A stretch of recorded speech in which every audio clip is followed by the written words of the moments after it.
The first time we came here was we actually ran a chip shop at Hanley, and the lady who was working in the chip shop, for the person that had bought the chip shop off me, said that the Oatcake shop was for sale down here. So we came down to look for it, and coming into the place, all it was their actual back kitchen. This had the battleship sink, the washing machine in here, the old rack that used to pull up to the ceiling, and it was quite.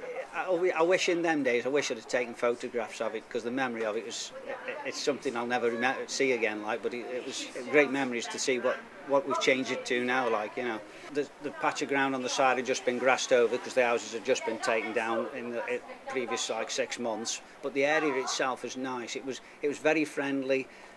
The community side of it was super, because everybody knew each other and people looked out for each other, you know, and it was good. It was a lovely area, but over the years we've seen a decline in it, obviously.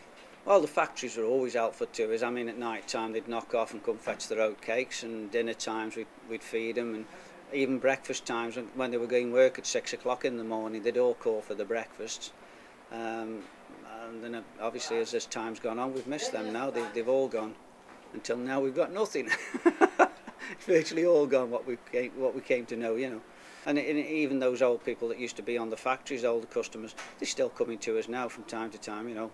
I mean, obviously there's some gone out the area, so they just come to us odd occasions, really. But the customers, I don't think you'd find a nicer set of customers that come here. They're beautiful. They are. No, the oatcake is. It's a tradition. I don't know whether you'll find it anywhere else in the country. I think the oatcake will take some beating, all in all. I'm waiting for one of these top chefs, you know, come along and start to use them a bit. This is how it ought to be, because they are a very adaptable and very versatile piece of food, really. The baking day starts the night before, because we come up and put the mixes in at night. They are put in and they stand for at least 8 hours. It's like an old fermentation, of like a brewing fermentation, and that stands for a minimum of 8 hours, and the yeast works and it aerates the mix, and then we aerate it again to cook it, basically. And that we do an hour and a half at night at least, putting mixes in.